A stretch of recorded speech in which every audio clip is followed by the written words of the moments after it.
ಪಾದಶೇವನ ಭಕ್ತಿ. ನಾಲ್ಕನೇದು ಯಾವುದು? ಪಾದಶೇವ. ಅಂದರೆ ಬೇರೆ ಆಯ್ತಲ್ಲ ದೇವರು, ನಾನು ಬೇರೆ ನೀನು ಬೇರೆ ಅಂದರೆ ಪಾದಶಿವ. ಪಾದ ಇರ್ಬೇಕಂದ್ರೆ ಮೂರ್ತಿ ಐತಲ್ಲ ಅಲ್ಲಿ, ಪಾದಶಿವನ ಭಕ್ತಿ. ಆಮೇಲೆ ಪಾದಶಿವನ ಭಕ್ತಿ ಆದ ನಂತರ ಬರೋದು ಅರ್ಚನ ಭಕ್ತಿ, ಪೂಜಾ ಮಾಡೋದು. ಪಾದಶೇವ ಪೂಜನ, ಪೂಜೆ ಮಾಡಿದ ನಂತರ ವಂದನ ಭಕ್ತಿ. ಭಿನ್ನ ಐತಲ್ರಿ ಇದು. ಈಗ ನಮ್ಮ ಷಟ್ಸ್ಥಲ ಭಕ್ತಿ ಇದು ಭಾಳ ಅದ್ಭುತ ಮಾತ್ರ ಇವತ್ತಿಂದು ಭಕ್ತಿ. ಇಡೀ ಪ್ರಪಂಚಕ್ಕೆ ನಮ್ಮದು ಹೆಂಗೆ ಹೊಸದು ಅನ್ನೋದು. ವಂದನ ಭಕ್ತಿ ಇವು ಜೀವಂತ ಗುರುಗಳಿಗೆ ಮಾಡ್ಬೋದು ರೀ ಅವ ಇಂಥವೆಲ್ಲ, ದೇವನಿಗೆ ಮಾಡೋಕ್ಕೆ ಬರಲ್ಲ. ಅದು ದೇವ್ರಿಗೆ ಹಿಂಗೆ ಭಾವಿಸ್ತಾರವ್ರು. ಅದಕ್ಕೆ ವಂದನ ಭಕ್ತಿ. ಆಮೇಲೆ ದಾಸ್ಯ ಭಕ್ತಿ, ನಾನು ನಿನ್ನ ದಾಸ, ದಾಸ ನನ್ನಿನ ಗುಲಾಮ. ಇದು ಗುಲಾಮಗಿರಿ ಇಲ್ಲ. ಲಿಂಗ ಅಂಗ ಸಾಮರಸ್ಯ, ಹೌದಲ್ಲವ? ಲಿಂಗ ಅಂಗ ಸಾಮರಸ್ಯ, ಇದು ಬಸವತತ್ವ ಶರಣರದು. ಈ ಅಂಗಲಿಂಗವ ವೇದಿಸಿ ಅಂಗಲಿಂಗದೊಳಗಾಯಿತು ನಮ್ಮ ಹಿಂಗೆ ತತ್ವ. ಇಲ್ಲಿ ದಾಸ್ಯ ಭಕ್ತಿ ಅಂತ ಬರ್ತಾರೆ. ದಾಸರು ಶರಣರು ಒಂದೇ ಅಂತ ಕೆಲವು ಮಂದಿ ಹೇಳ್ತಾರೆ. ದಾಸ ಸಾಹಿತ್ಯ ಶರಣ ಸಾಹಿತ್ಯ ಕೇಳಿರ್ಬೋದು ನೀವು. ದಾಸ ಸಾಹಿತ್ಯ ಶರಣ ಸಾಹಿತ್ಯ ಒಂದೇ ಅದ ಕೇಳ್ರಪ್ಪ ನೀವೆಲ್ಲ, ನಮ್ಮ ಸ್ವಾಮಿಗಳದಾರ ಆಯ್ತಲ್ಲ. ದಾಸ ಪರಂಪರೆ ಒಂದಿದೆ, ಅವರೆಲ್ಲ ಒಳ್ಳೆಯವರೇ, ಭಕ್ತಿವಂತರೇ ದೇವ್ರ ಮೇಲೆ. ಅದು ವ್ಯತ್ಯಾಸ ಆಗಿದೆ ಅಂತ ಹೇಳ್ತಾ ಇದ್ದೀನಿ ನಾನು. ನಮ್ಮ ಶರಣರಿಗೆ ಸಂತರು ಶರಣರು ಒಂದೇ ಅಲ್ಲ. ನಮ್ಮ ವೀಣಾ ಬಂದಂಜಿಯವರಿಗೆ ಅದೇನು ಹೇಳಿದ್ರಲ್ಲ, ಅನುಭವ ಮಟ್ಟ ಬಿದ್ದಿಲ್ಲ ಅಂತ, ಆ ಉತ್ತರ ಕೊಟ್ಟಿನಲ್ಲ ಅವಾಗ. ಇದು ಹೇಳಿದೆ ನಾನು, ಸಂತರು ಶರಣರು ಒಂದೇ ಅಲ್ಲ. ಸಂತರು ಬೇರೆ, ಶರಣರು ಬೇರೆ. ಸಂತರು ದೇವರನ್ನು ಬೇರೆ ಕ್ಷೇತ್ರದಲ್ಲಿಯೋ, ಕೈಲಾಸದಾಗೋ, ವೈಕುಂಠದಾಗೋ, ಅಲ್ಲೋ ಇಲ್ಲೋ ನೋಡಿ ಹೋಗ್ತಾರೆ ದರ್ಶನಕ್ಕಂತ. ಶರಣರು ಹೋಗಲ್ಲ. ತನ್ನ ಒಳಗಿನ ದೇವ್ರನ್ನ ತನ್ನ ಅಂಗೈಲಿ ಇಟ್ಕೊಂಡು, ತನ್ನ ಮನುಷ್ಯನ ಇಟ್ಕೊಂಡು, ತನ್ನೊಳಗೆ ದೈವತ್ವದಲ್ಲಿ ಲೀನ ಆಗ್ತಾರೆ. ಇದು ವ್ಯತ್ಯಾಸ ಇದೆ. ಅದಕ್ಕಾಗಿ ಇಲ್ಲಿ ದಾಸ ಸಾಹಿತ್ಯ ಶರಣ ಸಾಹಿತ್ಯ ಸೇಮ್ ಅಲ್ಲ. ಭಾಳ ಜನ ಹಾಗೆ ತಿಳ್ಕೊಂಡ್ರಿ. ಈಗ ಸೇಮ್ ಅಲ್ಲ. ದಾಸ ಇವು ಶರಣ ಅಂದ್ರೆ ದಾಸ ಅಲ್ಲ. ಶರಣರ ಅರ್ಥ ಗೊತ್ತಲ್ಲವ? ಶರಣ ಅಂದ್ರೆ ಶರ ಅಂದ್ರೆ ಬಾಣ, ಶರ ಅಂದರೆ ಬಾಣ, ನ ಅಂದರೆ ಇಲ್ಲ, ನೋ. ಕಾಮಾದಿ ಅವಗುಣಗಳ ಬಾಣ ಇಲ್ಲದವ ಶರಣ. ಅವನು ಸರ್ವಾಂಗಲಿಂಗಿಯಾದವನು. ನಿರಾಕಾರ ಲಿಂಗ ಶರಣನ ಸರ್ವಾಂಗದಲ್ಲಿ ಅಳವಟ್ಟಾಗ ಆ ಯಾರ ಅಂಗ ಲಿಂಗಮಯ ಆಗ್ತದೋ, ಅವ್ರು ನಡೆದಾಡ್ತಾರೋ, ಲಿಂಗವಾಗಿ ನಡೆದಾಡೋ ಅವ್ರು ಶರಣರು ಅಂತ ಕರೀತಾರೆ. ಉಳಿದವ್ರಿಗೆ ಕರೆಯೋಕ್ಕೆ ಬರೋಲ್ಲ. ಈಗ ನಮ್ಮದೊಂದು ಫ್ಯಾಷನ್, ಬರ್ರಿ ಶರಣರಿ, ಹೋಗ್ರಿ ಶರಣರಿ ಹಿಂಗೆ ಅಂತಾರಲ್ಲ. ಅದು ಬೇರೆ, ಇದು ರೂಢಿ. ಈಗ ಶರಣರು ಸಿಗಲ್ರಿ, ಭಾಳ ಕಷ್ಟ. ಈ ಬರ್ಮವ್ರು ಸಿಗ್ತಾರೆ ಅನ್ನೋ ಹುಡುಕ್ಬೇಕಾಗ್ಯದ ಕರ್ನಾಟಕದೊಳಗೆ. ಶರಣರು ಬೇರೆ, ಸಾಕಾರ ಲಿಂಗದ ಸಾಕಾರ ಮೂರ್ತಿಯಾಗಿ ಸೇರಿಸುವಂಥವ್ರಿಗೆ ಶರಣರು ಅಂತ ಕರೀತಾರೆ. ಶರ ಅಂದರೆ ಬಾಣ, ನ ಅಂದರೆ ಇಲ್ಲ.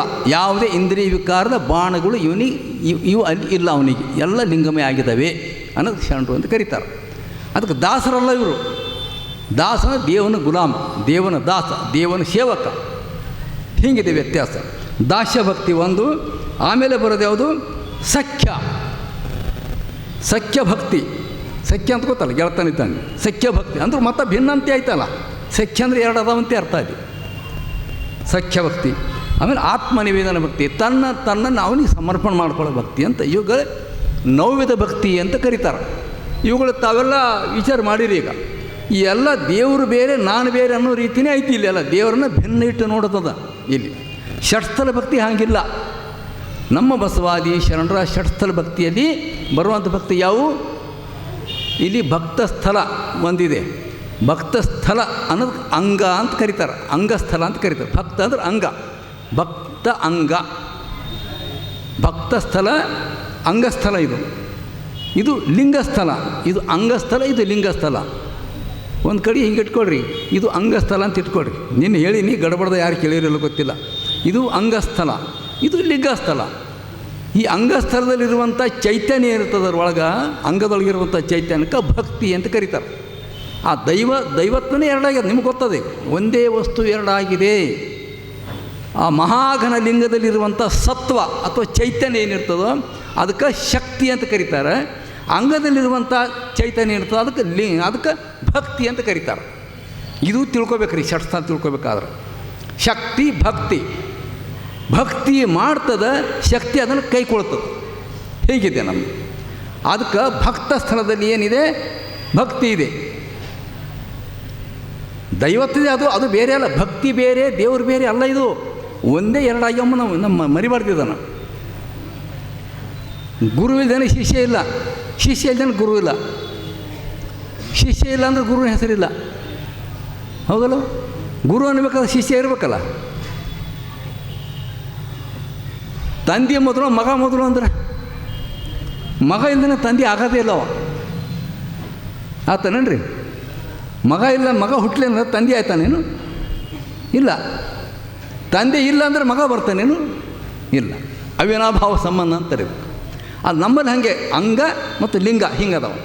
ಅಂಗ ಅಂತಕ್ಕಂಥದ್ದು ಉಪಾಸನೆ ಮಾಡ್ತಕ್ಕಂಥದ್ದು, ಉಪಾಸನೆ ಅಂದರೆ ಅರ್ಚನೆ ಮಾಡ್ತಕ್ಕಂಥದ್ದು. ನಾವು ಅಂತ ಇಟ್ಕೊಂಬಾರ್ದು. ಲಿಂಗ ಅಂದರೆ ನಾವು ಯಾವುದನ್ನು ಅರ್ಚಿ ದೇವರಂತ ಮಾಡ್ತೇವೋ ಅದು ಲಿಂಗ. ಅದರಾಗ ಒಂದು ಚೈತನ್ಯ ಇದೆ, ಇದ್ರಾಗ ಒಂದು ಚೈತನ್ಯ ಇದೆ. ಈ ಅಂಗದಾಗಿರುವಂಥ ಚೈತನ್ಯಕ್ಕೆ ಭಕ್ತಿ ಅಂತ ಕರೀತಾರೆ, ಲಿಂಗದಲ್ಲಿರುವಂಥ ಚೈತನ್ಯಕ್ಕೆ ಶಕ್ತಿ ಅಂತ ಕರೀತಾರೆ. ಈಗ ಭಕ್ತಸ್ಥಳಕ್ಕೆ ನಾವು ಬಂದೀವಿ. ಈಗ ಭಕ್ತಸ್ಥಳ ಒಂದು ನೋಡ್ತಾ ಇದ್ದೀವಿ. ಈ ಭಕ್ತಸ್ಥಳದಲ್ಲಿ ಇರತಕ್ಕಂಥ ಲಿಂಗ ಯಾವುದು? ಭಕ್ತನಿಗೆ ಯಾವ ರೂಪದ ಲಿಂಗ ಒಂದೇ, ಅದು ಹಲವು ರೂಪ ತಾಳ್ತದೆ. ನಮ್ಮಲ್ಲಿ ಒಂದೇ ರೂಪ ತಾಳಲ್ಲ, ಹಲವಾರು ರೂಪ ತಾಳ್ತದೆ ಲಿಂಗ. ಏನು ಅಂತೇಳಿ ಇದು ಗುರುಲಿಂಗ. ಏನರವ ಅಪ್ಪುಳದಾರಲ್ಲ, ಗುರು ರೂಪದ ಲಿಂಗ ಇದು. ಕರೆಕ್ಟಾ? ಮತ್ತೊಬ್ಬರು ಮಹಾತ್ಮರು ಬರ್ತಾರೆ, ಇನ್ನೊಂದು ಮಠದವರು ಮತ್ತು ಇನ್ನೊಬ್ಬರು ಯೋಗಿಗಳು ಯಾರೋ ಬರ್ತಾರೆ. ಅವರು ಜಂಗಮ ಲಿಂಗ. ಚರಿಸಿ ಬರ್ತಲ್ಲ, ಜಂಗಮ ಅಂದರೆ ನಡೆಯೋದು, ನಡೆದು ಬರೋದಕ್ಕೆ ಜಂಗಮ ಅಂತಾರೆ. ಚೈತನ್ಯ ಅದು ಜಂಗಮ ಲಿಂಗ. ನಾವು ಧರಿಸ್ಕೊಂಡಿದ್ದು ಇಷ್ಟು ಲಿಂಗ. ಇದ್ರ ಜ್ಞಾನ ಪ್ರಾಣಲಿಂಗ, ಇದ್ರ ಅನುಭವ ಭಾವಲಿಂಗ. ಲಿಂಗ ಒಂದೇ, ಆಯಾ ರೂಪ ತಾಳ್ತೊಂಡ್ರು ಆಯಿತಾ. ಈ ಭಕ್ತ ಸ್ಥಳದಲ್ಲಿ ಯಾವ ಲಿಂಗ? ಭಕ್ತನಲ್ಲಿ ಆಚಾರ ಲಿಂಗ, ಆಚಾರ ರೂಪದ ದೇವರು. ಈಗ ನಮ್ಮ ಪ್ರಸಾದ ತರ್ತಾರೆ ಅವರು, ಯಪ್ಪ ಪ್ರಸಾದ ಹೆಂಗಾಯ್ತು ಅಂತ. ಪ್ರಸಾದ ಅಂತೀರ, ಊಟ ಅಂತೀರಿ, ಪ್ರಸಾದ ಅಂತೀವಲ್ಲ. ಇದು ಪ್ರಸಾದ ರೂಪದ ಲಿಂಗ. ನಾವು ಸ್ವೀಕಾರ ಮಾಡ್ತಕ್ಕಂಥ ಲಿಂಗಾರ್ಪಿತ ಮಾಡಿ ತಗೊಳ್ತಕ್ಕಂಥದ್ದು ಪಾದದಕ್ಕದು. ಯಾವುದು? ಪಾದದ ರೂಪದ ಲಿಂಗ ಅದು. ಅದಕ್ಕೆ ಶರಣ ಉಂಡು ಉಪಾಸಿ ಅವು ಉಮ್ಮಲ್ಲ, ಪ್ರಸಾದ ಮಾಡ್ತೀವಿ ನಾವು. ಹಿಂಗೈತಿ ನಮ್ದು ಜೀವನ. ದೈವಮಯ ಮಾಡ್ಯಾರವ ನಮ್ಗೆ. ಮನುಷ್ಯರಾಗಿ ಬದುಕಕ್ಕೆ ಹೇಳಿಲ್ಲ. ಲಿಂಗವಂತ ಲಿಂಗ ಸ್ವರೂಪಿಯಾಗಿ ನೀವು ಬಾಳು ಅನ್ನೋ ವಿದ್ಯಾ ಮಹಾಗುರು ಬಸವೇಶ್ವರರು ಜಗತ್ತಿಗೆ ಕೊಟ್ಟು ಹೋಗ್ಯಾರ. ಇದಿನ್ನೂ ನಮ್ಮ ಮಂದಿಗೆ ತಿಳಿದೇ ಇಲ್ಲ, ಮುಟ್ಟೇ ಇಲ್ಲ, ವಾಸ್ತವನೂ ಮುಟ್ಟಿಲ್ಲ ಇನ್ನು. ಅದಕ್ಕೆ ಭಕ್ತನ ಯಾವ ದೇವರು? ಭಕ್ತ ಲಿಂಗ ಯಾವುದು? ಆಚಾರ ರೂಪದ ಲಿಂಗ. ಲಿಂಗ ಹಲವು ರೂಪ ತಾಳದಂತ ಆಗಲೇ ಮಾತಾಡಿ. ಮಾತು ಸತ್ಯದ ಮಾತಾಡ್ತೀವಿ ನಾವು, ಒಳ್ಳೆಯ ಮಾತಾಡ್ತೀವಿ ನಾವು. ಒಳ್ಳೆಯ ಮಾತಾಡಿದ್ರೆ ಮಾತು ಜ್ಯೋತಿರ್ಲಿಂಗ, ಅದು ಲಿಂಗದ ನುಡಿ, ಜ್ಯೋತಿರ್ಲಿಂಗದ ನುಡಿ ಅಂತ ಕರೀತಾರೆ. ಒಳ್ಳೆಯ ರೀತಿ ನಾವು ನೋಡ್ತೇವೆ ಅಂದ್ರೆ ಅದಕ್ಕೆ ಶಿವಲಿಂಗದ ನೋಟ ಅಂತ ಕರೀತಾರೆ. ಹಿಂಗದವ್ರಿವು. ಕಣ್ಣು ಇದು ಶಿವಲಿಂಗ. ಕಣ್ಣಿಗೆ ಕರ್ಮೇಂದ್ರಿಯದ ಯಾವ ಇಂದ್ರಿಯ ಸಂಬಂಧ ಇದೆ? ಕರ್ಮೇಂದ್ರಿಯಗಳೊಳಗೆ ಕಾಲು, ಪಾದ ಇದೆಯಲ್ಲ. ಕಣ್ಣು ದಾರಿ ತೋರ್ತದ, ಲಿಂಗಮಯ ಆಗಬೇಕಲ್ಲ. ಕಣ್ಣು ದಾರಿ ತೋರ್ತದ, ಕಾಲು ಆ ದಾರಿ ಉಂಟ ನಡೀತದ. ಇವೆರಡರಾಗ ಒಂದಿಲ್ಲ ಅಂದ್ರೆ ನಡೀತದ ಇಲ್ಲ. ಕಣ್ಣು ಕಾಲು ಬರೋಬರಿದಲ್ಲ. ಕಣ್ಣು ದಾರಿ ತೋರ್ತದ ನೋಡಿ, ಎಕಡೆ ಹೋದ್ರೂ ಕಣ್ಣು ತೋರ್ದಂಗೆ ಹೋಗ್ತೇವೆ ನೋಡ್ರಿ ನಾವು. ಇಲ್ಲಿ ಕಲ್ಲಿದೆಯೋ ಮುಳ್ಳಿದೆಯೋ ಮತ್ತೇನಿದೆಯೋ ನೋಡಿ ಹೋಗ್ತೀವಲ್ಲ. ಇವೆರಡರ ಕ್ರಿಯೆ ಒಂದಾಗ್ತದೆ. ಇದು ಕರ್ಮೇಂದ್ರಿಯ, ಇದು ಜ್ಞಾನೇಂದ್ರಿಯ. ಇದು ಜ್ಞಾನ ಕೊಡ್ತದೆ, ಪಾದ ನಡೀತದ, ಕ್ರಿಯೆ ಮಾಡ್ತದೆ. ಇವು ಭಿನ್ನ ಇಲ್ಲ. ಇವು ಟೆಕ್ನಿಕ್. ಇದು ಷಟ್ಸ್ಥಲದಲ್ಲಿದೆ ಈಗ. ಇದು ಜ್ಞಾನಶಕ್ತಿ, ಇದು ಕ್ರಿಯಾಶಕ್ತಿ ನೋಡಿ. ಜ್ಞಾನಶಕ್ತಿ, ಇದು ಕ್ರಿಯಾಶಕ್ತಿ. ಹಿಂಗೆ 5 ಇಂದ್ರಿಯಗಳೆಲ್ಲ ಬರ್ತಾವೆ. ಒಂದೊಂದು ವಿಚಾರಣೆ ಮಾಡ್ಕೊತ ಹೋಗೋಣ. ಮಧ್ಯದಲ್ಲಿ ತೊಗೊಂಡಿನಿ ನಾನು. ಹಂಗೆ ಭಕ್ತ ಸ್ಥಳದಲ್ಲಿ ಲಿಂಗ ಯಾವುದು? ಆಚಾರ ಲಿಂಗ. ಆಚಾರಲಿಂಗ ಅಂದ್ರೇನು? ನಾವು ಸತ್ಯ ಶುದ್ಧವಾಗಿ ನಡೀತಕ್ಕಂಥ ಲಿಂಗಧಾರಿ, ದೀಕ್ಷಾ ತಗೊಂಡಂಥ ಲಿಂಗಧಾರಿ, ಲಿಂಗವಂತ ಆಚರಣೆ ಮಾಡುವಂಥ ಸತ್ಯ ಶುದ್ಧ ಆಚಾರವೇ ಆಚಾರ ರೂಪದ ಲಿಂಗ. ಇದು ದೇವರೇ. ದೇವರು ಎಲ್ಲೂ ಸಿಗಲ್ಲ ರೀ. ನಾವು ಆಚರಣೆ ಮಾಡುವ ಆಚಾರಗಳು ಲಿಂಗನೇ, ಆಚಾರ ಲಿಂಗ. ಅದಕ್ಕೆ ಚನ್ನಬಸವಣ್ಣ ಹೇಳಿದ್ರು, ಏನಂತ ಹೇಳಿದ್ರು? ಖುಷಿ, ಕಳವು, ಹಾದರ, ಅನ್ಯದೈವ, ಭವ್ಯಸಂಘ ಉಳ್ಳವರು ಅಂದರೆ ಹಿಂಗೆ ಅನಾಚಾರ ಇದ್ದವರು ತಾವು ಧರಿಸಿಕೊಂಡಿದ್ದು ಅದು ಲಿಂಗವಲ್ಲ ಅಂತಾರೋ. ನೋಡ್ರಿ, ಆಚಾರ ಸಹಿತ ಭಕ್ತ, ಅನಾಚಾರ ಸಹಿತ ಭವಿ. ನೋಡಿ ಹೆಂಗಿದೆ ನೋಡಿ, ಚನ್ನಬಸವಣ್ಣ ಹೇಳ್ತಾರೆ ಈ ಮಾತನ್ನು. ಆಚಾರ್ಯ ಸತ್ಯಶುದ್ಧ ಆಚಾರ ನಮ್ಮಲ್ಲಿ ಇಲ್ಲ ಅಂದರೆ ಅವ್ರಿಗೆ ಲಿಂಗ ಇಲ್ಲ. ಆಚಾರವೇ ಲಿಂಗ. ಆ ಆಚಾರ ಲಿಂಗ ಇದ್ದರೆ ಅದರ ಪ್ರತ್ಯೇಕ ನಾವು ಎದೆ ಮೇಲೆ ಧರಿಸ್ಕೊಂಡಿದ್ದೀವಿ. ಇದು ಉಪಾಸನೆ ಮಾಡಲಿಕ್ಕೆ ಬರ್ತದೆ, ಅದು ಆಚರಣೆ ಮಾಡಲಿಕ್ಕೆ ಬರ್ತದೆ, ಎರಡೂ ಒಂದೇ. ಹೊಲ ಒಂಜಾಕಿರ್ತದೆ, ರೆಸ್ಟ್ರಿಕ್ಷನ್ ಕಾಗದ ಮೇಲೆ ಮಾಡ್ಕೋತೀವಿ ನಾವು, ಮಾಡ್ಕೋತೀವಿಲ್ಲ. ಜಮೀನು ಒಂದು ಕಡೆ ಇರ್ತದೆ ರೀ, ಇವಾಗ ರೆಸ್ಟ್ರಿಕ್ಷನ್ ಅದ ರೀ ನಮ್ಮದು ಅಂತೀವಿ. ಹೊಲ ಅಲ್ಲಿರ್ತದೆ, ಪೇಪರ್ದು ರೆಸ್ಟ್ರಿಕ್ಷನ್ ಮಾಡ್ಕೋತೀವಿ. ಅದು ಇದು ಬೇರೆ, ಅದ್ರ ಅಸ್ತಿತ್ವ ಇದು ಇಡ್ತದೆ. ಪೇಪರ್ ಇಲ್ಲ ಅಂದರೆ ನಿಂದಲ್ಲ ಹೊಲ ಅಂತಾರೆ. ಈ ಆಚಾರ ಇಲ್ಲ ಅಂದರೆ ಲಿಂಗ ಇಲ್ಲ. ಈ ಲಿಂಗದ ಅಸ್ತಿತ್ವ ಹಿಡಿದು ನಮ್ಮ ಸತ್ಯಶುದ್ಧ ಆಚರಣೆಗಳು. ದಯವಿಟ್ಟು ತಿಳ್ಕೊಬೇಕು ಈ ಮಾತನ್ನು. ಈ ಲಿಂಗದ ಅಸ್ತಿತ್ವ ಇರೋದು ಆಚಾರದೊಳಗೆ. ಆಚಾರ ಇಲ್ಲ ಅಂದರೆ ಲಿಂಗ ಇಲ್ಲ. ಆಚಾರ ಉಳ್ಳರೆ ಗುರು, ಆಚಾರ ಉಳ್ಳಿದ್ರೆ ಲಿಂಗ. ಉರ್ಲಿಂಗಪತಿಯ ಧರ್ಮಪತ್ನಿ ಕಾಳವಿಯ ಬಗ್ಗೆ ಹೇಳ್ತಾಳೆ ಹೆಣ್ಮಗಳು. ವಚನ ಹೆಂಗಿದೆ ಆ ವಚನ ಅಂದ್ರೆ, ಆಚಾರ ಹೋದಾಗಲೇ ಲಿಂಗದ ಕಳೆ ನಷ್ಟವವ್ವ. ಈ ಲಿಂಗದ ಚೈತನ್ಯ ಯಾವಾಗ ಹೋಯ್ತದೆ ನಂಬರಿ? ದೈವತ್ವ, ದೇವ್ರು ಇರ್ಬೇಕಲ್ಲ ಇದ್ರೊಳಗೆ. ದೈವತ್ವ ಯಾವಾಗ ಇರ್ತದೆ? ಕರೆಂಟ್ ಹೋಯ್ತಂದ್ರೆ ಬಲ್ಬ್ ತೊಗೊಂಡು ಏನು ಮಾಡೋಣ? ಯಾಕ್ರೀಪ ಕರೆಂಟ್ ಹೋಯ್ತಂದ್ರೆ ಬಲ್ಬ್ ಏನು ಕೆಲಸ ಮಾಡ್ತಾವೆ? ಇಲ್ಲಲ್ಲ. ಇದು ದೇವರಾಗಬೇಕಾಯ್ತದೆ, ನಮ್ಮಲ್ಲಿ ಆಚಾರ ಇರಬೇಕು. ವೃತ್ತ, ಈ ಆಚಾರ ಹೋದಾಗಲೇ ಲಿಂಗದ ಕಳೆ ನಷ್ಟವವ್ವ. ಅವರು ಲಿಂಗವಿದ್ದು ಭವಿಗಳು ಅಂತಾಳೆ ಸ್ಪಷ್ಟವಾಗಿ 12 ಶತಮಾನ ಶರಣೆ. ಅವರು ಲಿಂಗವಿದ್ದು ಭವಿಗಳು. ಅದೆಂತೆಂದೊಡೆ ಹೇಗಂದರೆ ಪ್ರಾಣವಿಲ್ಲದ ಶವದಂತೆ ಅಂತನು. ಪ್ರಾಣನೇ ಇಲ್ಲ, ಡೆಡ್ ಬಾಡಿ ಅದ, ಆಕಾರ ಇದೆ ಅಂದ್ರೆ ತೊಗೊಂಡೇನು ಮಾಡೋಣ ಅಂತಳಕ್ಕಿ. ನಮ್ಮಲ್ಲಿ ಸತ್ಯಶುದ್ಧ ನಡೆ ನುಡಿ ಪವಿತ್ರತೆ ಇಲ್ಲ ಅಂದ್ರೆ ಈ ಲಿಂಗ ಅನಿಸಲ್ಲ ಅಂತಾಳೆ.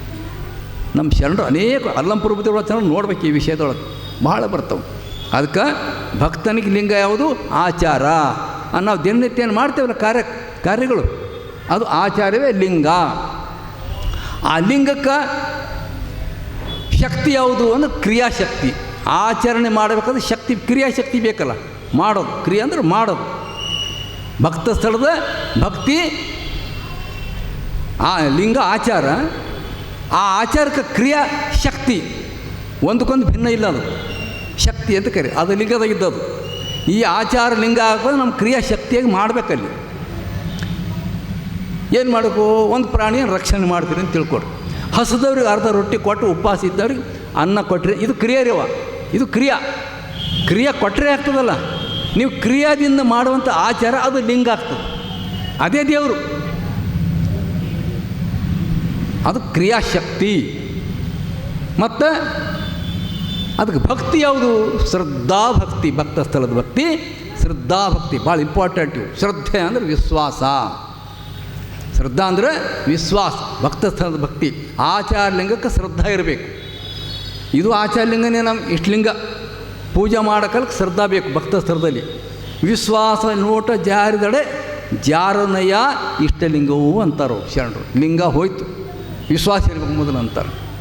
ಭಕ್ತ ಇವು 6 ಭಕ್ತಿ ಹ್ಯಾಂಗೆ? ಆ 9 ಭಕ್ತಿ ಹೇಳಿದ್ನಲ್ಲ ನಾನು. ಈಗ ನಮ್ಮ 6 ಭಕ್ತಿ ಅಷ್ಟೇ ವಿಶ್ಲೇಷಣೆ ಮಾಡ್ತೀನಿ. ಇಲ್ಲಿ ಒಂದು ಸ್ವಲ್ಪ ಈ ಕಡೆ ಬಂದು, ಯಾಕೆ ಅವು ಕೌಂಟ್ರ್ ಹ್ಯಾಂಗೆ ಕೊಟ್ಟರೆ ಶರಣರು ಅನ್ನೋದು ಇವು ಭಿನ್ನ ಇಲ್ಲ ಅನ್ನೋದಕ್ಕೆ ನೋಡಿ ಭಾಳ ಚೆನ್ನಾಗಿ ತಿಳ್ಕೊಬೇಕು. ಮೈಯೆಲ್ಲ ಕಣ್ಣಾಗಿ ಕೇಳ್ಬೇಕ್ರಿ. ಇದು ಕಿವಿ ಎತ್ತ ಬಿಡಬಾರ್ದು. ಇದು ಭಾಳ ದೊಡ್ಡ ಫಿಲಾಸಫಿ. ಇದು ಭಕ್ತಿ ಹೇಗಿದೆ? ಭಕ್ತ ಸ್ಥಳದ ಭಕ್ತಿ ಶ್ರದ್ಧಾಭಕ್ತಿ, ಮಹೇಶ ಸ್ಥಳದ ಭಕ್ತಿ ನಿಷ್ಠಾಭಕ್ತಿ, ಪ್ರಸಾದಿ ಸ್ಥಳದ ಭಕ್ತಿ ಅವಧಾನ ಭಕ್ತಿ, ಪ್ರಾಣಿಲಿಂಗದ ಸ್ಥಳದ ಭಕ್ತಿ ಅನುಭವ ಭಕ್ತಿ, ಶರಣ ಸ್ಥಳದ ಭಕ್ತಿ ಆನಂದ ಭಕ್ತಿ, ಐಕ್ಯ ಸ್ಥಳದ ಭಕ್ತಿ ಸಮರಸ ಭಕ್ತಿ. ಇವು ಭಕ್ತಿ ವ್ಯತ್ಯಾಸ. ಏನು ನಮ್ಮ ಭಕ್ತಿ? ನಮ್ಮ ಶರಣರು ಕೊಟ್ಟಂಥ ಭಕ್ತಿ ನಮ್ದು ಹೇಗಿದೆ ಅಂದರೆ ಶ್ರದ್ಧೆಯಲ್ಲಿ ಉಗಮ ಆಗ್ತದೆ. ಅಂದರೆ ಇವು ಲಿಂಗದ ಮೇಲೆ ವಿಶ್ವಾಸ ಇಟ್ಟು ಪೂಜೆ ಮಾಡಬೇಕು. ಆಚಾರ ಲಿಂಗದಲ್ಲಿ ವಿಶ್ವಾಸ ಇಟ್ಟು ಆಚರಣೆ, ನಮ್ಮ ಆಚರಣೆ ಶುದ್ಧ ಆಚರಣೆ ಕೂಡ ಲಿಂಗನೇ ಅಂತ, ಇದು ಪೂಜೆನೇ ಅಂತ ಮಾಡಬೇಕು. ಇದು ಆಚಾರ ವಿಶ್ವಾಸದಲ್ಲಿ ಉಗಮ ಆಗ್ತದೆ ಈ ಭಕ್ತಿ. ಮಹೇಶ ಸ್ಥಳದ ಏನಾಗ್ತದೆ? ಗಟ್ಟಿಗೊಳ್ತದೆ, ನಿಷ್ಠೆ ಆಗ್ತದೆ. ಇಲ್ಲಿ ವಿಶ್ವಾಸ. ಹೀಗೆ ನಾವು ಈ ಲಿಂಗದ ಮೇಲೆ ವಿಶ್ವಾಸ ಇಟ್ಟಿವಿ. ಅದೇನು ಮಾಡ್ತೇವೆ? ಇಲ್ಲಿ ದೇವ್ರು ಭಾಳ ದೊಡ್ಡದದು, ಭಾಳ ದೊಡ್ಡ ದೇವ್ರು ತಿರುಪತಿ. ಏನು ಬಂಗಾರ ಕೊಡ್ತಾನೆ, ಬೆಳ್ಳಿ ಕೊಡ್ತಾನೆ, ರೊಕ್ಕ ಕೊಡ್ತಾನೆ, ಯಾರೋ ಹೇಳ್ತಾರೆ ನೋಡ್ರಿ. ಹೌದೇನೋ ಅಂದ್ರೆ ಈ ಕಡೆ ಸ್ವಲ್ಪ ಕಡಿಮೆ ಆಯ್ತಲ್ಲ, ವಿಶ್ವಾಸ ಹಾರು ಹೋಗ್ತದೆ. ಈ ಭಕ್ತ ಸ್ಥಳದಲ್ಲಿ ಇನ್ನೂ ಹೊಯ್ದಾಟ ಇರ್ತದೆ, ವಿಶ್ವಾಸ ಇರ್ತದೆ. ಯಾರಾದರೂ ಅಂಥವ್ರು ಏನಾರು ಆಸೆ ಹಚ್ಚಿದ್ರು ಅಂತ ಕೂಡ ಸ್ವಲ್ಪ ವ್ಯತ್ಯಾಸ ಆಗ್ತದೆ. ಅದಕ್ಕೆ ಮಹೇಶ ಸ್ಥಳದ ಏನು ಬರ್ತಾನಲ್ಲ, ಅವಾಗ ಅವನ ಶಕ್ತಿ, ಜ್ಞಾನ ಶಕ್ತಿ ಬೆಳೀತದೆ. ಇಲ್ಲಿ ಕ್ರಿಯಾಶಕ್ತಿ ಇತ್ತು, ಮಹೇಶ ಸ್ಥಳದಲ್ಲಿ ಜ್ಞಾನ ಶಕ್ತಿ ಬೆಳೀತದೆ ರೀ. ನಮ್ಮ ದೇವರು ಜಗತ್ತನ್ನು ಒಳಗೊಂಡಂಥ ದೇವರು, ಅವ ಅಚಲವಾಗಿರ್ತಾನೆ ರೀ. ಲಿಂಗದಲ್ಲಿ ಏನು ನಿಷ್ಠೆ ಇರ್ತಾನೆ, ನಿಷ್ಠಾಭಕ್ತಿ ಅಂತಾರೆ. ಶ್ರದ್ಧಾಭಕ್ತಿ ಬಲಿತು ನಿಷ್ಠಾಭಕ್ತಿ ಆಗ್ತದೆ. ಅದು ಒಂದೇ ಭಕ್ತಿ. ಶ್ರದ್ಧಾಭಕ್ತಿ ಬಲಿತು ನಿಷ್ಠೆ ಆಗ್ತದೆ. ಆ ನಿಷ್ಠೆಯಲ್ಲಿ ನಾವು ಚೆನ್ನಾಗಿ ಆ ನಿಷ್ಠೆಯನ್ನು ಅಳವಡಿಸ್ಕೊಂಡೇವಂದ್ರೆ, ಎಚ್ಚರಿಕೆಯಿಂದ ಜಾಗೃತಿಯಿಂದ ನಿಷ್ಠೆ ಅಳವಡಿಸ್ಕೊಂಡೇವಂದ್ರೆ ಅದಕ್ಕೆ ಅವಧಾನ ಭಕ್ತಿ ಅಂತ ಬರ್ತದೆ. ಅವಧಾನ ಅಂದರೆ ಸಾವಧಾನ, ಎಚ್ಚರಿಕೆ. ಕಣ್ಣು ಎತ್ತ ಹೋಗಬಾರ್ದು, ಕೆಟ್ಟ ಆಲೋಚನೆ ಮಾಡಬಾರ್ದು, ಕೆಟ್ಟ ದೃಷ್ಟಿಯಿಂದ ನೋಡಬಾರ್ದು, ಕೆಟ್ಟ ಮಾತು ಇದು ಎಚ್ಚರಿಕೆ. ಮತ್ತು ಲಿಂಗ ಬಿಟ್ಟು ಮತ್ತೊಂದು ಕಡೆ ಮನಸ್ಸು ಹೋಗಬಾರ್ದು. ಇದಕ್ಕೆ ಎಚ್ಚರಿಕೆ ಅಂತಾರೆ. ಎಚ್ಚರಿಕೆ ಅನ್ನೋದು ಪ್ರಸಾದಿ ಸ್ಥಳದ ಭಕ್ತಿ. ಇದು ಮಹೇಶ ಸ್ಥಳದ ಭಕ್ತಿ ಯಾವುದು? ನಿಷ್ಠಾಭಕ್ತಿ. ಇದರ ಮೇಲೆ ದೃಢ ನಾಡ್ದು ಮಹೇಶ ಸ್ಥಳದ ಭಕ್ತಿ ಬರ್ತದೆ. ಅಲ್ಲಿ ವಿವರವಾಗಿ ಹೇಳ್ತೀನಿ, ನಾನು ಒಂದೇ ಶಬ್ದ ಮುಗಿಸ್ತಾ ಇದ್ದೀನಿ. ನಿಷ್ಠಾಭಕ್ತಿ ಅಂದರೆ ಈ ವಿಶ್ವಾಸ ಭಕ್ತಿನೇ ಬೇರೆ ಬಿಡ್ತು, ಗಟ್ಟಿಗೊಂಡ್ತದು, ಬೇರೆ ಹಾಕ್ತು, ಕೀಳಲ್ಲ ಇನ್ನು ಲಿಂಗದ ಮೇಲಿಂದ.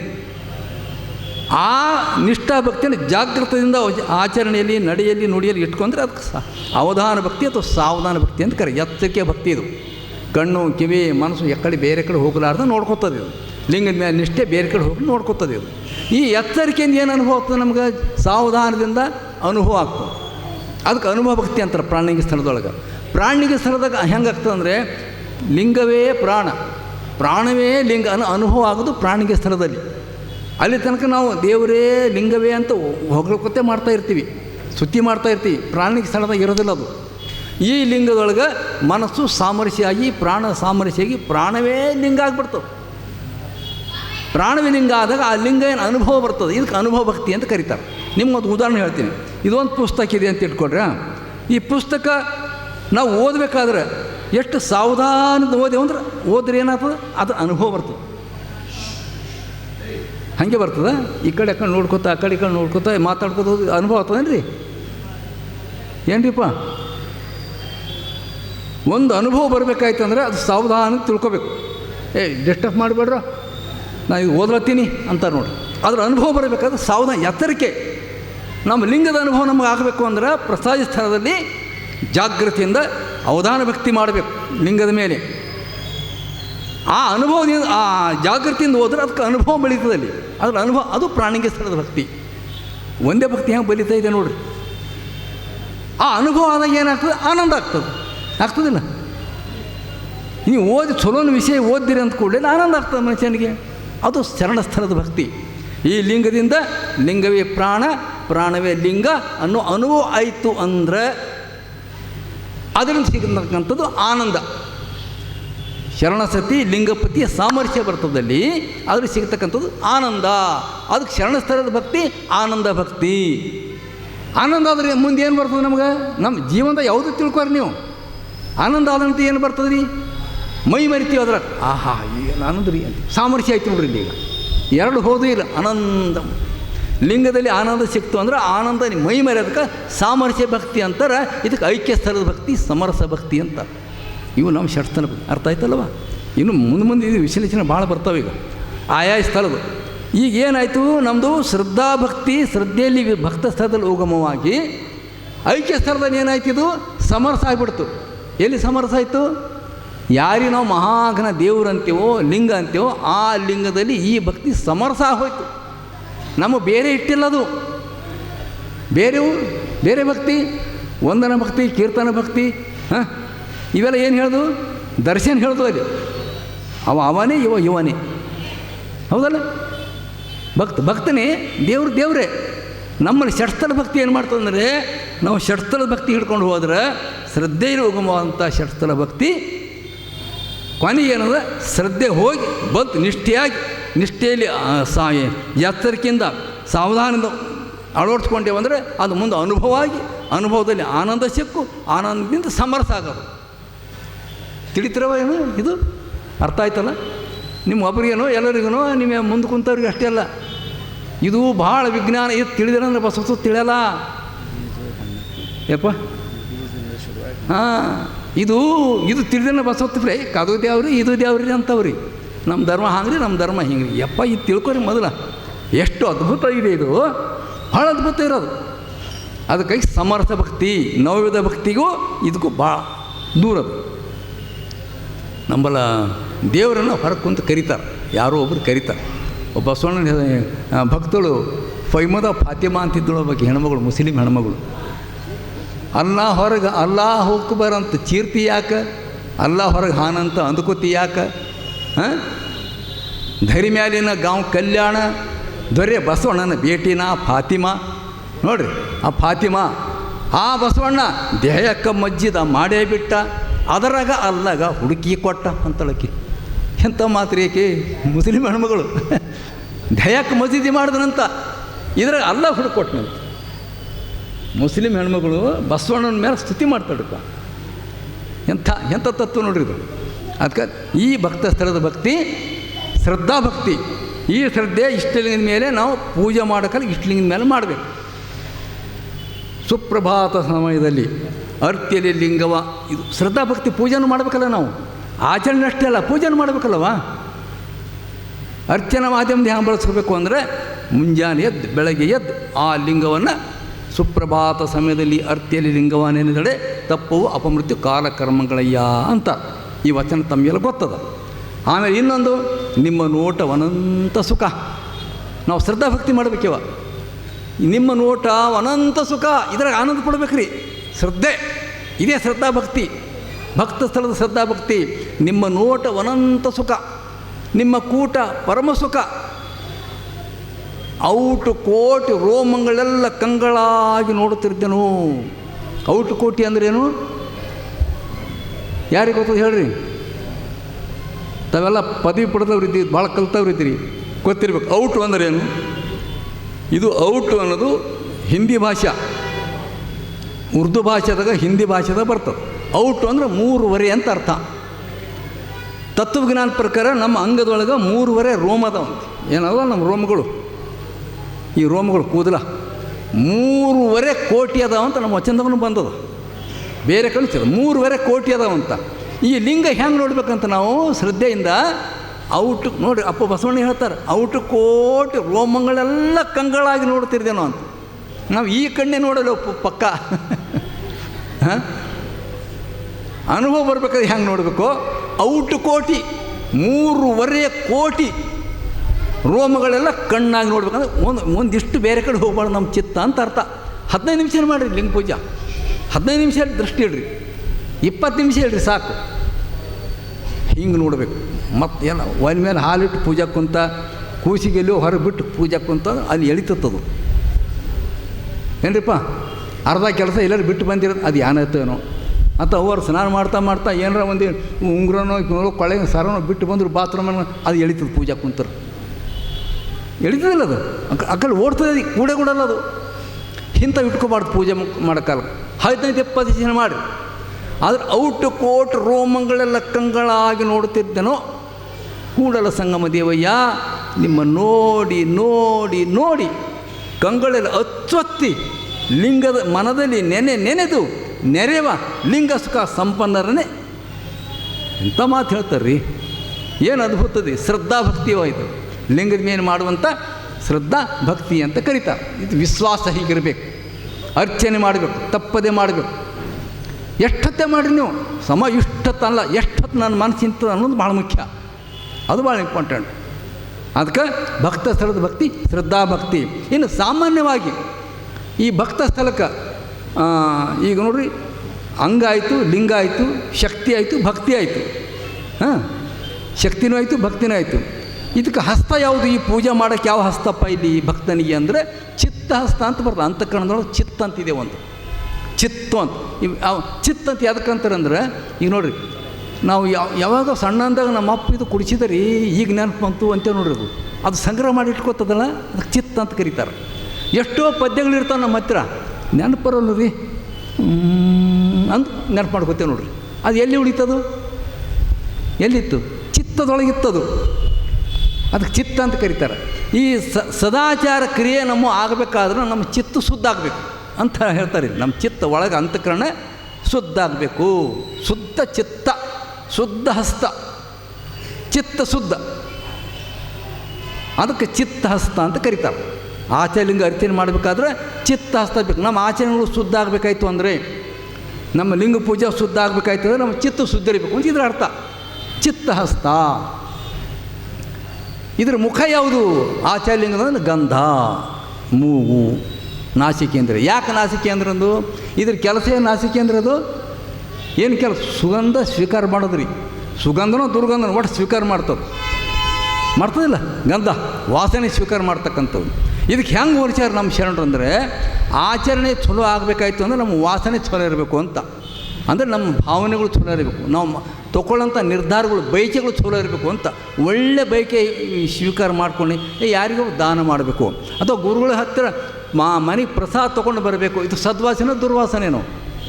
ಸದ್ವಾಸನೆ ಅಲ್ಲವಾ? ಇದು ಸದ್ವಾಸನೆ. ಅಪ್ಪರ ಹತ್ರ ಪ್ರಸಾದ ತೊಗೊಂಡು ಹೋಗ್ಬೇಕ್ರಿ ದಾಸೋಕ, ಸದ್ವಾಸನೆ ಇದು. ಮಠಕ್ಕೇನೋ ಕಾರ್ಯಕ್ರಮ ಮಾಡೋದಪ್ಪ, ಇದು ಏನೋ ನಾವು ಕೊಡ್ಬೇಕ್ರಿ, ಸದ್ವಾಸನೆ ಇದು. ಯಾರೋ ಬಡ ಬಗ್ಗೆ ನಿಮ್ಮ ಮನೆ ಮುಂದೆ ನಿಂತಾರೆ, ಇಷ್ಟು ಅನ್ನ ಹಾಕಬೇಕು, ಸದ್ವಾಸನೆ ಇದು. ಯಾರ್ದ ಕಸ್ಕೋಬೇಕು ಅಂದ್ರೆ ದುರ್ವಾಸನೆ ಆಗ್ತದೆ. ಅದಕ್ಕೆ ಆಚಾರ ಸರಿ ಆಗಬೇಕಾಯ್ತು ಅಂದರೆ ನಮ್ಮ ನಾಸಿಕೇಂದ್ರಿಗೆ ಹೋಲಿಸ್ಯಾರ. ಇದು ಮುಖ, ಆಚಾರ್ಯಲಿಂಗದ ಮುಖ ಇದು ಅಂತ ಕಟ್ಟ. ಈ ರೀತಿಯಾಗಿ ಇದ್ರ ಪ್ರಸಾದ ಯಾವುದು? ಸುಗಂಧ ಪ್ರಸಾದ, ತೃಪ್ತಿ ಅಂತ ಅರ್ಥ. ಈಗ ಸಾಮಾನ್ಯವಾಗಿ ಭಕ್ತನ ಲಕ್ಷಣ ಏನು? ಇಷ್ಟೇ ತಿಳ್ಕೊಂಡೇವು ನಾವು. ಇದು ಒಂದು ಭಕ್ತ ಸ್ಥಳದ ಚಿತ್ರಣ ಐತೆವ. ನಾಳೆನೂ ಭಕ್ತ ಸ್ಥಳದ ವಿಶೇಷ ಬರ್ತದೆ, ನಾಳೆ ಮತ್ತು ಇವತ್ತ ನಾಳೆ. ಇನ್ನು ಎಷ್ಟು ಮುಖದಾಗ ಭಕ್ತನ ಆಚರಣೆ ಹೆಂಗೆ ಮಾಡ್ತಾನೆ ಭಕ್ತ ಅನ್ನೋದು ಇದೆ. ಭಕ್ತ ಅವನ ಸಾಮಾನ್ಯ ಲಕ್ಷಣ ಏನು? ಷಟ್ಸ್ಥಲ ಜ್ಞಾನಿ ಅಂತ ಚನ್ನಬಸವಣ್ಣವ್ರಿಗೆ ಕರೀತಾರೆ. ಅವ್ರು ಹೇಳ್ತಾರೆ, ಭಕ್ತನು ಶಾಂತನಾಗಿರಬೇಕು. ಅವನ ರಕ್ಷಣೆ ಹೇಳೋದು. ನಾವು ಹೆಂಗಿದ್ದೇವೆ ನಾವೇ ಆತ್ಮಾವಲೋಕನ ಮಾಡ್ಕೋಬೇಕು. ಭಕ್ತ ಅನಿಸ್ಕೊಳ್ಬೇಕಾದ್ರೆ ಅವನು ಶಾಂತನಾಗಿರಬೇಕು. ಮನ್ಯಾಗ ಸ್ವಲ್ಪ ಹೆಚ್ಚು ಕಡಿಮೆ ಆಯ್ತು ಅಂದ್ರೆ ಒಮ್ಮೆ ರೇಗೋದು, ಟೆನ್ಷನ್ ತೊಗೊಳ್ಳೋದು ಆಗ್ತಾವಲ್ಲ. ಮಕ್ಕಳು ಸಣ್ಣ ತಪ್ಪು ಮಾಡೋದು ಪಡಕ್ಕಂತ ಹೊಡೆಯೋದು, ಶಾಂತಿ ಅಲ್ಲ ಇದು. ಶಾಂತಿ ಅಂದ್ಕೊಂಡು ನಾನು ಬುದ್ಧ ನೆನಪು ಬರ್ತಾನೆ ರೀ. ಬುದ್ಧನ ಮೀರಿಸುವಂಥ ಯಪ್ಪಪ್ಪ ಏನು ಶಾಂತಿ ರೀ ಅದು. ಅವನು ಮೂರ್ತಿ ನೋಡ್ರಿ ನೀವು ಎಲ್ಲಾರ, ಎಷ್ಟು ಶಾಂತ ಕೂತಿರ್ತ, ಬಾಬಾ ಭಾರಿ ಶಾಂತ. ಅವನು ಏನಾರ ಮಾಡಿದ್ರು ಏನೋ ಅನ್ನಲ್ಲ ನೋಡ್ರಿ, ಅಷ್ಟು ಶಾಂತ ಬುದ್ಧ. ನಮ್ಮ ಅಕ್ಕಮದಿ ಇದ್ದಂಗೆ. ಅಕ್ಕಮದಿ ಹೆಂಗಿದ್ರು? ಶಾಂತ ಶಾಂತ ಶಾಂತ. ಕಾಡದಿರಣ್ಣ ಅಂತವ್ರು ಯಾರ ಬಂದು ಕಾಡದಿರಣ್ಣ, ಶಾಂತಿ. ಅದಕ್ಕೆ ಭಕ್ತಿ ಹೆಂಗಿರ್ಬೇಕು ಅಂದ್ರೆ ಶಾಂತಿ ಇರಬೇಕು. ನಮ್ಮ ಜೀವನದೊಳಗೆ ಸುಖ ಬರ್ತದೆ, ದುಃಖ ಬರ್ತದೆ ರೀ. ಒಮ್ಮೆ ವ್ಯವಹಾರದಾಗ ಲಾಭ ಬರ್ತದೆ ರೀ, ಮತ್ತು ಲುಕ್ಷಣ ಬರ್ತದೆ. ಲಾಭವೂ ಆಗ್ತದೆ, ಲಾಸನೂ ಆಗ್ತದೆ. ಬೆನಿಫಿಟ್ಟು ಆಗ್ತದೆ, ಲಾಸನೂ ಆಗ್ತದೆ. ಹೀಗಿರೋದ್ರಿಂದ ಇದರಾಗ ಚಿತ್ತ ಅನ್ನೋದು ವಿಚಲಿತ ಮಾಡಿಕೊಂಡು ಅಶಾಂತಿ ಆಗಬಾರ್ದು. ಭಕ್ತನು ಶಾಂತನಾಗಿರಬೇಕು. ಒಂದನೇ ಸಾಲದಾಗ ಹೇಳ್ತಾರೆ ಚನ್ನಬಸವಣ್ಣವ್ರು, ಸಿಟ್ಟಿ ಬರಬಾರ್ದು, ದ್ವೇಷ ಮತ್ಸರ ಮಾಡಬಾರ್ದು, ಭಕ್ತನು ಶಾಂತನಾಗಿರಬೇಕು. ಶಾಂತಿ ವ್ಯಕ್ತಿತ್ವದ ದೊಡ್ಡ ಗೌರವ ರೀ. ಚಂಚಲ ಮಾಡ್ಕೊತ ಒಟ್ಟು ಮಾತಾಡೋದು ಚಂಚಲ ಮನಸ್ಸೋದು ಸಣ್ಣ ವ್ಯಕ್ತಿತ್ವದ ಲಕ್ಷಣ. ಅದು ಗಂಭೀರ ಇರಬೇಕು, ಶಾಂತಿ ಇರಬೇಕು. ಯಾರ ಏನಾರು ಅಂದರು, ನಿಂದೆ ಮಾಡಿದ್ರು, ಸ್ವಲ್ಪ ಯಾರ್ದೋ ತಪ್ಪು ಆಯಿತು ಅಂದ್ರೆ, ಯಾಕಪ್ಪ ಹಂಗೆ ಮಾಡಿದ್ವಿ, ಹಂಗೆ ಮಾಡಬಾರ್ದು ಅಪ್ಪ ತಮ್ಮ ಅನ್ಬೇಕು. ಹೊತ್ತು ಪಡ ಹೊಡೆಯೋದು, ಬಾಯಿ ಬಂದು ಬೇಯೋದು, ಹಿಂಗೆ ಮಾಡಬಾರ್ದು. ಅದಕ್ಕೆ ಏನು ಹೇಳ್ತಾರೆ ನಮ್ಮ ಶರಣರು? ಭಕ್ತನು ಶಾಂತನಾಗಿರಬೇಕು. ತನ್ನ ಕುರಿತು ಬಂದ ಠಾವಿನಲ್ಲಿ ತನ್ನ ಯಾವುದರ ಮಾತಾಡೋ ಪ್ರಸಂಗ ಬಂದ್ರೆ ಸತ್ಯವಾಗಿ ನುಡಿಯಬೇಕು. ನೋಡಿರಿ, ಇದು ಆಚಾರ್ಯಲಿಂಗ.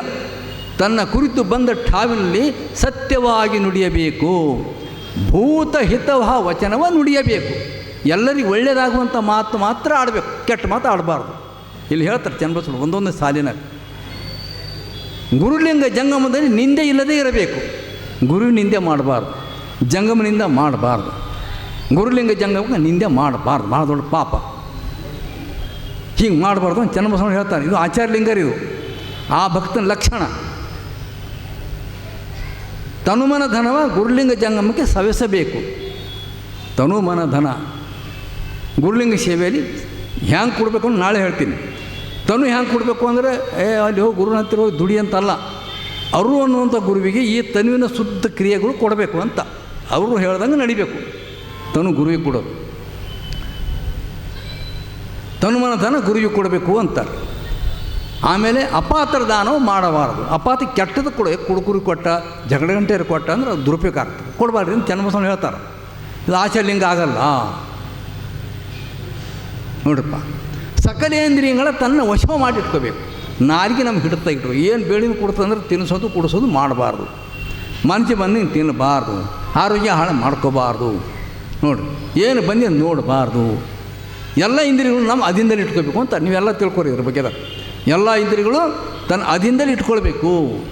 ಸಕಲೇಂದ್ರಿಯಗಳ ತನ್ನ ಅದಿಂದಲೇ ಇಟ್ಕೊಳ್ಬೇಕು. ಇದೇ ಮೊದಲ ಬೇಹ ಶೌಚ ನೋಡ. ಮೊಟ್ಟ ಮೊದಲ ಬೇಸಿಕ್ ಭಕ್ತನ ಲಕ್ಷಣ ಇದೇ ನೋಡ ಅಂತಾರೆ. ಬೇಹ ಶೌಚ ಅಂದರೆ ಬೇಕಾದಂಥ ಪವಿತ್ರತೆ ಭಕ್ತನಿಗೆ ಇದೇ ನೋಡು ಅಂತ. ಲಿಂಗವ ಪೂಜಿಸಿ ಪ್ರಸಾದವ ಪಡೆಬಡೆ ಇದೇ ಸಾಧನ ನಮ್ಮ ಕೂಡಲ ಚೆನ್ನ ಸಂಗಯನಲ್ಲಿ. ಯಾರು ಹೇಳಿದ್ರು? ಚನ್ನಬಸವಣ್ಣ ಹೇಳಿದ್ರು. ನಮ್ಮ ಭಕ್ತನ ಲಕ್ಷಣ ಇದು, ಈ ಗುಣಗಳು ಇರಬೇಕು. ಇನ್ನೊಂದು 10 ನಿಮಿಷ ಇದೆ ನಂತರ. ಇನ್ನೊಂದು, ಈ ಭಕ್ತನ ಲಕ್ಷಣ ಏನು ಮೊದಲ ಅಂದರೆ ದೇವನಲ್ಲಿ ಶರಣಾಗಬೇಕು. ಲಿಂಗನಲ್ಲಿ ಶರಣಾಗಬೇಕು ರೀ. ನಮ್ಮ ಗುಣಗಳು, ನಮ್ಮ ಇಂದ್ರಿಯಗಳು, ನಮ್ಮ ಕೈ ಕಾಲುಗಳು ಅಥವಾ ನಮ್ಮ ಕಣ್ಣುಗಳು ನಮ್ಮ ಮಾತು ಕೇಳಿಲ್ಲ ಅಂದರೆ ಲಿಂಗನಿಗೆ ಶರಣಾಗಬೇಕು. ಹೆಂಗೆ ಶರಣಾಗಬೇಕು? ಒಬ್ಬ ಶರಣರು ಹೇಳ್ತಾರೆ, ಶಿವ ಮಹಾಪ್ರಸಾದ ಎನ್ನ ಚರಣವು ನಿಮ್ಮ ಶಿವಾಚಾರ ಮಾರ್ಗದಲ್ಲದೆ ಅನ್ಯ ಮಾರ್ಗದತ್ತ ಚರಿಸದಂತೆ ಮಾಡಯ್ಯ. ಹಿಂಗೆ ಬೇಡಬೇಕ್ರಿ ನಾವು. ಎಲ್ಲ ನಾವೇ ನಮ್ಮಿಂದ ಮಾಡ್ತೀವಂತಲ್ಲ, ದೇವನ ಕರುಣೆಯನ್ನು ಬೇಕು ನಮ್ಗೆ. ಅಕ್ಕಮಾದಿಗಳು ಬೇಡ್ಯಾರ, ಅವ್ನು ನಾಳೆ ಹೇಳ್ತೀನಿ, ಟೈಮ್ ಆಗಿದೆ ಇವತ್ತು. ಹೆಂಗೆ ಬೇಡ್ಯಾರ ಅಕ್ಕಮಾದಿಯವರು? ನಮ್ಮ ಇಂದ್ರಿಯಾದಿಗಳು, ನಮ್ಮ ಆಚರಣೆಗಳು ನಮ್ಮ ಕೇಳಲಿಲ್ಲ ಅಂತಂದ್ರೆ ಕೂಡ ಅವು ಹೆಂಗೆ ಮಾಡಬೇಕು ಅಂತ ಹೇಳ್ತಾರೆ. ಶರಣಾಗತಿ ಆಗಬೇಕು.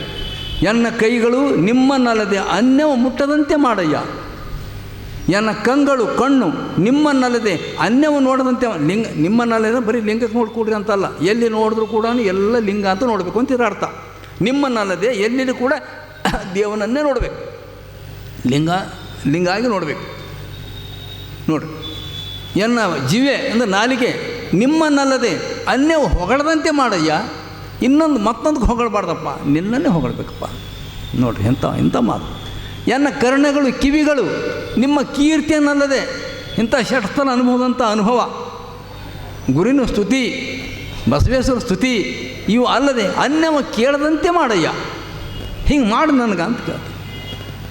ಹೀಗೆ ನಾವು ದೇವನಲ್ಲಿ ಭಿನ್ನವಿಸ್ಕೋಬೇಕು, ಶರಣಾಗತಿ ಆಗಬೇಕು. ಆವಾಗಲೂ ಎನ್ನ ಮನ ಉದರಕ್ಕೆ ಹರಿಯುವುದು ಕಾಣಲಾರದಯ್ಯ ನಿಮ್ಮವನು.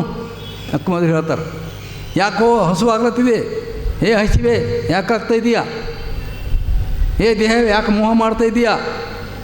ಯಾವಾಗಲೂ ಈ ಮನ ನಿನ್ನಲ್ಲಿ ಮಗ್ನ ಆಗಬೇಕಾದ್ರೆ ಅವಾಗಲೂ ಎನ್ನ ಮನ ಉದರಕ್ಕೆ ಕುದಿಯುವುದು ಕಾಣಲಾರನಯ್ಯ ನಿಮ್ಮವನು. ಹಿಂಗೆ ಬೇಡಬೇಕವ ನಾವು ದಿನನಿತ್ಯ ಬೇಡಬೇಕು. ಮನುಷ್ಯನಾಗ ಬೇಡಲಿಲ್ಲ ಅಂದರೆ ನಮ್ಮ ಒಳ್ಳೆಯ ಗುಣಗಳು ಬರೋದು ಕಷ್ಟ.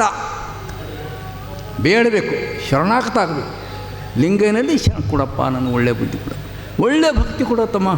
ದೇವರೇ ಲಿಂಗಯ್ಯ, ನಿನ್ನಲ್ಲಿ ಸಾಮರಸ್ಯ ಆಗುವಂಥ ಶರಣ ತತ್ವದ ದಾರಿ ನಡೆಯುವಂಗೆ ಕೊಡಪ್ಪ, ಕರುಣಿಸಪ್ಪ ಅಂತ ಶರಣ ಅಕ್ಕ ಹೇಳ್ತಾಳೆ. ನೋಡ್ರಿ, ಆವಾಗಲೂ ಎನ್ನ ಮನ ಉದರಕ್ಕೆ ಹರಿಯುವುದು ಕಾಣಲಾರನಯ್ಯ ನಿಮ್ಮನು, ಭೇದಿಸಲಾರನಯ್ಯ ನಿಮ್ಮವನು.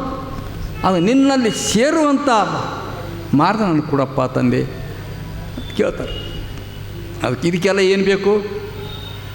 ನಮ್ಮ ಯಾವ ಅವಗುಣಗಳು ನಮಗೆ ಕಾಡ್ತಾವೋ ಅದೆಲ್ಲಕ್ಕೆ ಔಷಧಿ ಯಾವುದು? ಶರಣರ ಸಂಘ. ಇದು ಹೇಳ್ತಾರೆ ಅಕ್ಕ ಮಾದಿಗಳು. ಶರಣ ಸಂಘ ಬೇಕು ಮೊದಲು ನಮ್ಗೆ. ಭಾಳ ಅದ್ಭುತವಂಥ ರೀತಿಯಲ್ಲಿ ಅಕ್ಕ ಹೇಳ್ತಾರೆ. ನೋಡಿರಿ, ಒಂದು ವಚನ ಇದೆ ಇಲ್ಲಿ ಅಕ್ಕಂದು. ಅಂಗವಿಕಾರದ ಸಂಘವಾಳಿದು ಲಿಂಗವ ನೊಡಗೂಡು ತಿಪ್ಪವರ ತೋರಾಯನಗೆ.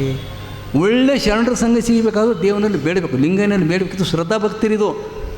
ಶ್ರದ್ಧೆ ಭಕ್ತಿ ಅಂದರೆ ಏನಾದರೂ ಸ್ವರೂಪ ಏನು ಅನ್ನೋದು ನಾ ಇಲ್ಲಿ ವಿವರಣೆ ಮಾಡ್ತಾ ಇದ್ದಿದ್ದು ಇವತ್ತು. ಅಂಗವಿಕಾರದ ಸಂಘ ಒಳಿದು ಲಿಂಗದಲ್ಲಿ ಬೆರಿತಂಥ ಶರಣರೇನು ಅದರಲ್ಲ ಅವ್ರ ಪಾದ ತೋರು ನನಗೆ.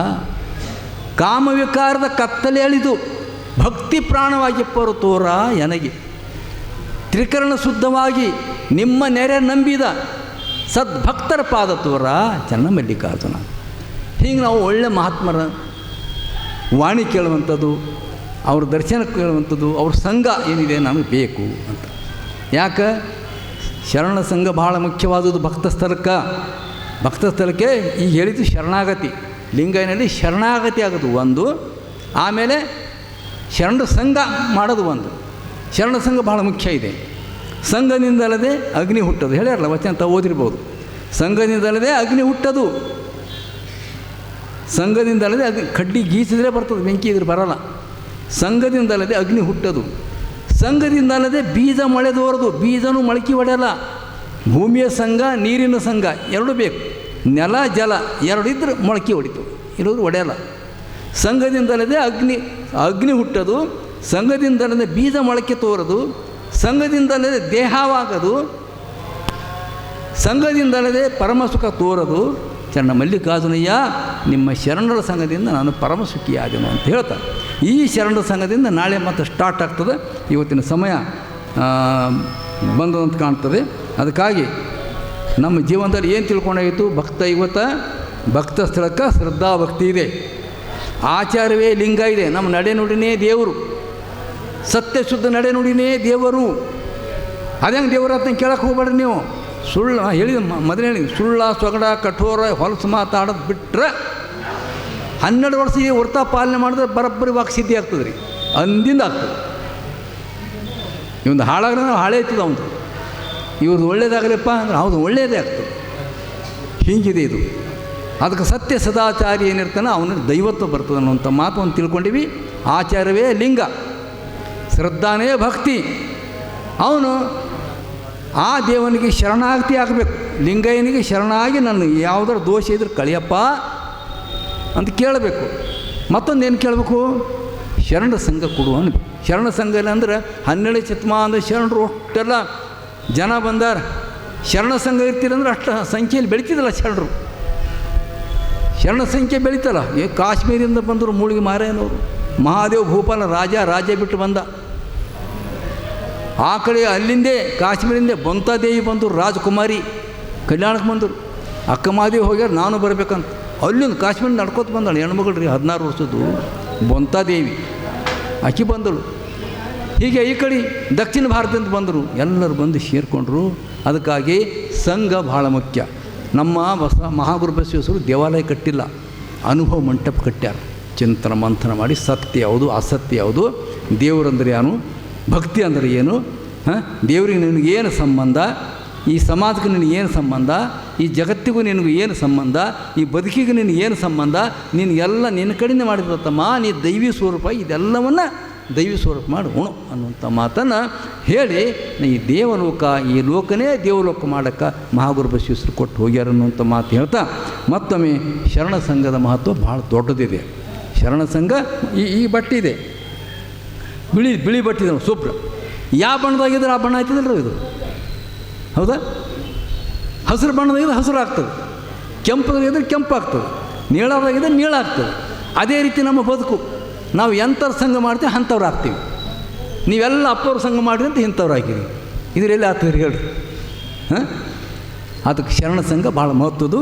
ಈ ಶರಣ ಸಂಘ ಭಕ್ತ ಸ್ಥಳದಲ್ಲಿ ಭಾಳ ಇದು ಆಚರಣೆ. ಇದು ಈ ಶರಣ ಸಂಘ ಮಾಡೋದು ಒಂದು ಆಚಾರನೇ. ಆಚಾರ ಲಿಂಗದ ಸ್ವರೂಪಗಳು ಇವೆಲ್ಲ. ನಾಳೆ ಇನ್ನು ಹಲವು ವಿಷಯಗಳು ನಾಳೆ ಮುಗಿಬೇಕಲ್ಲ. ಭಕ್ತ ಸ್ಥಳದ ಪೂರ್ತಿ ಮುಗಿಬೇಕು, ಶರಣ ಸಂಘ ಮುಗಿಬೇಕು, ಇವನು ಕಾಯಕ ನಿಷ್ಠೆ ಮುಗಿಬೇಕು, ಇವನು ದಾಸೋಹ ಮುಗಿಬೇಕು. ಸ್ವಲ್ಪ ನಾಳೆ ಭಾಳ ಲೋಡ್ ಹೆಚ್ಚಿದೆ. ಹೆಂಗೆ ಹೇಳಬೇಕು, ಅವನು ಸ್ವಲ್ಪ ಮಾತನ್ನು ಹೇಳಿದ್ರೆ ಕ್ಲಿಯರ್ ಆಗ್ತದಿಲ್ಲ ಅಂತ ನನಗೊಂಡು ಇದು ಭಾಳ ತಿಳಿಸಿ ಬಿಡಿಸಿ ಹೇಳಿದ್ರೆ ಗೊತ್ತಾಗ್ತದೆ ರೀ. ನಾ ಹಂಗೆ ಕತೆ ಹೇಳ್ಕೊತ ಹೋದ್ರೆ ಏನೇನೋ ಹೇಳಿದ್ರಿ ಏನೋ ಅಂತ, ಅದು ಏನೋ ಅಂದ್ರೆ ಹೆಂಗಾಯ್ತದೆ, ಏನೋ ಹಂಗ ಅಂತ, ಅದು ಲಿಂಗ ಅಂತ, ಶ್ರದ್ಧಾ ಭಕ್ತಿ ಅಂತ, ಯಾವ ಭಕ್ತಿನೂ ಏನೋ ಅಂದ್ರೆ ಏನು ಮಾಡ್ಬೇಕು ಹೇಳ್ರಿ. ಎದಕ್ಕಂತಾರೆ ಶ್ರದ್ಧಾ ಭಕ್ತಿ, ಆಚಾರ ಲಿಂಗ ಹೆಂಗಾಗ್ತದೆ, ಹೆಂಗೆ ಅದು ಇವೆಲ್ಲ ಕ್ಲಿಯರ್ ತಿಳ್ಕೊಬೇಕಾಯ್ತು ಅಂದರೆ ನಾನು ಅದಕ್ಕೆ ಒಂದೊಂದು ಬಿಡಿಸಿ ಸರಳವಾದ ರೀತಿಯಲ್ಲಿ ಆದಷ್ಟು ಮುಟ್ಟಿಸೋ ಕೆಲಸ ಮಾಡ್ತೇನೆ. ನೀವೆಲ್ಲ ದೇವರು, ನಾ ನಿಮ್ಮ ಪೂಜಾರಿ. ಅದಕ್ಕೆ ನಿಮ್ಮ ಆಚಾರ ಲಿಂಗದ ಪೂಜೆ ಮಾಡ್ಬೇಕಾದ್ರೆ ಹೆಂಗೆ ಮಾಡ್ಬೇಕು, ಕರೆಕ್ಟ್ ಮಾಡ್ಬೇಕಲ್ಲ. ಏನೇನೋ ಹೇಳಿ ಹೋದ್ರೆ ನಮ್ಮ ಬಸವಣ್ಣ ಕ್ಷಮಿಸ್ತಾರ. ಮಗನೇ ನೀನು ಚಟ್ಸ್ಥಳ ಹೇಳಿ ಅಂತ ಅಪ್ಪವ್ರು ಹೇಳ್ಯಾರ, ನಾನು ಚಟ್ಸ್ಥಳ ಜ್ಞಾನ ಕೊಟ್ಟು ನಿನಗೆ ಏನಂದ್ರೆ ಹೇಳಿ ಹೋಯ್ತೇನೋ ಅಂದ್ರೆ ಏನು ಮಾಡಿ ನಾನು. ಅದಕ್ಕೆ ತಿಳಿಸಿ ಹೇಳೋದು ಭಾಳ ಮಹತ್ವದ. ಇದು ನೀವು ಎಲ್ಲಿ ಕೇಳಕ್ಕೆ ಸಿಗಲ್ಲ. ಇದು ಇಲ್ಕಲ್ ಮಠದಾಗ ಮಾತ್ರ ಅಪ್ಪವ್ರ ಕರುಣಿಂದ ನಿಮಗೆ ಸಿಕ್ಕ್ಯದಿದು. ಚಟ್ಸ್ಥಳದ ಜ್ಞಾನ ಸಾಮಾನ್ಯ ಜ್ಞಾನ ಅಲ್ಲ ಇದು. ನಮ್ಮ ಅಂಗನೇ ಲಿಂಗ ಹೆಂಗಾಗ್ತದೆ ನೋಡಿದು. ನಾವು ವರ ಪಡ್ಕೊಳ್ತೀರಿ ಎಲ್ಲೇ ಹೋಗಿ, ನಮ್ಮ ಅಂಗದಾಗೆ ಲಿಂಗ ಆಗ್ಲತ್ತವ, ನಮ್ಮ ಕಣ್ಣು ಲಿಂಗ ಆಗ್ಲತ್ತವ, ನಮ್ಮ ಮನಸ್ಸು ಲಿಂಗ ಆಗ್ಲತ್ತವ, ನಮ್ಮ ನಡೆನುಡಿ ಲಿಂಗ ಆಗ್ಲತ್ತವ, ನಮ್ಮ ಆಚರಣೆ ಲಿಂಗ. ಸಾಮಾನ್ಯ ಏನ್ರಿ ಇದು. ಅದ್ಭುತವಾದ ಜ್ಞಾನ ರೀ ಇದು. ಇನ್ನು ಮುಂದೆ ಭಾಳ ಅದ್ಭುತವಾಗಿ ಬರ್ತವೆ. ಮತ್ತು ಪ್ರಾಣಿಗೆ ಸ್ಥಳದಲ್ಲಿ ಬಂದರೆ ಇವೆಲ್ಲ ತಿದ್ಕೊಂಡು ಶುದ್ಧೀಕರಣ ಆದ ನಂತರ ಪ್ರಸಾದಿ ಸ್ಥಳದಲ್ಲಿ ಎಲ್ಲ ಶುದ್ಧ ಆದ ನಂತರ ಪ್ರಾಣಿಗೆ ಸ್ಥಳದಲ್ಲಿ ಆ ಯೋಗ ಹೇಗೆ ಇಷ್ಟಲಿಂಗದಲ್ಲಿ ಹ್ಯಾಂಗೆ ನಾವು ದೃಷ್ಟಿ ಇಡಬೇಕು, ಹ್ಯಾಂಗೆ ಮನಸ್ಸು ಬೆರೆಸಬೇಕು, ಹ್ಯಾಂಗೆ ನಾವು ಪ್ರಾಣ ಬೆರೆಸಬೇಕು, ಲಿಂಗದ ಅನುಭವ ನಾವು ಹೆಂಗೆ ಪಡಿಬೇಕು, ಎಷ್ಟು ಪ್ರಕಾರ ಲಿಂಗ ನಮಗೆ ಅನುಭವಕ್ಕೆ ಬರ್ತದೆ ಅವೆಲ್ಲ ಪ್ರಾಣಿಗೆ ಸ್ಥಳದಲ್ಲಿ.